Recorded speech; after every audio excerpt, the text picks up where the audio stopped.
Mes chers amis de Café Évangile, ayant ainsi parlé, il souffla sur eux et il leur dit, « Recevez l'Esprit Saint.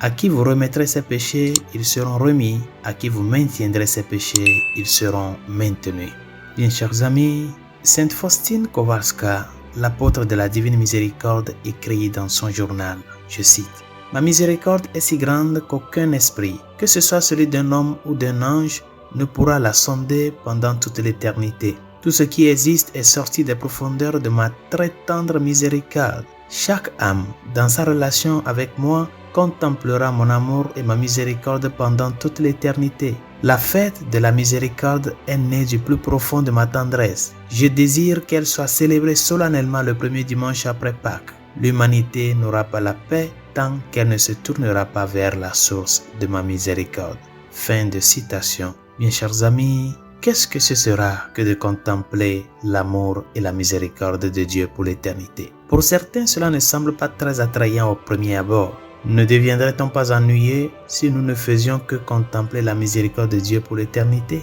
Si cette question résonne en vous, la raison pour laquelle cette idée manque d'attrait au départ est que vous ne pouvez pas imaginer à quel point cela sera satisfaisant et glorieux. Le Seigneur a dit, « Ma miséricorde est si grande qu'aucun esprit, qu'il soit d'un homme ou d'un ange, ne pourra la comprendre pendant toute l'éternité. » Dieu a voulu que ce dimanche, 8e jour de l'octave de Pâques, soit célébré comme la fête de la miséricorde. Et en plaçant cette fête le dernier jour de l'octave de Pâques, chers amis, le Seigneur nous dit que le message de cette fête révèle le but ultime de notre vie. Pâques est le point culminant du plan parfait de la rédemption. Le dimanche de la divine miséricorde est l'aboutissement de ce plan parfait. Par conséquent, rien n'est plus important que d'essayer de comprendre le message de cette fête. Et par analogie, si l'on vous offrait par exemple une nouvelle voiture, mais que vous ne la conduisiez jamais, elle ne vous servirait à rien.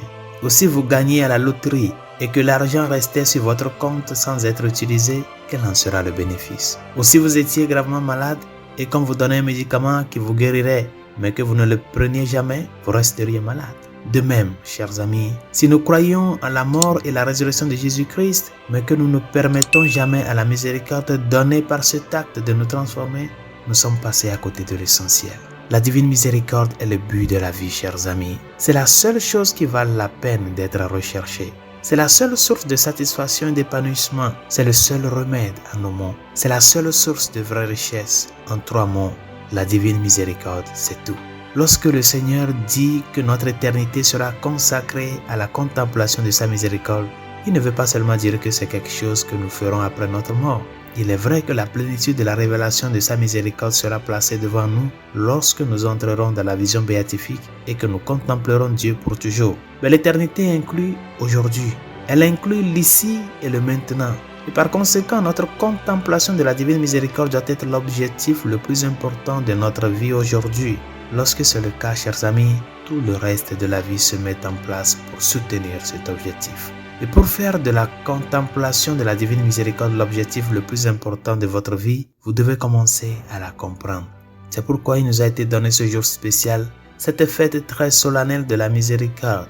Profitez donc de cette journée pour approfondir votre contemplation de ce don. Commencez par méditer la miséricorde de Dieu telle qu'elle vous a été révélée par Sainte Faustine. Essayez de passer du temps à lire les paroles de Jésus, ses explications, ses descriptions et ses révélations sur sa miséricorde. Si cela vous semble incompréhensible, ne vous inquiétez pas, c'est incompréhensible, la miséricorde de Dieu. Cependant, puisque le Seigneur nous a promis que notre éternité se passerait dans la contemplation de sa miséricorde, nous devons croire que plus nous entrons profondément dans cette contemplation maintenant, plus notre vie sera glorieuse. Si nous pouvons vraiment goûter à cette miséricorde, avoir un petit aperçu de sa grandeur et comprendre ne serait-ce qu'un petit aspect de sa signification, alors nous trouverons vraiment beaucoup de satisfaction dans cet effort. Résolution de ce jour, n'oublie pas de prier le chapelet de la divine miséricorde en ce dimanche pour méditer l'amour incommensurable, la surabondance de l'amour de Dieu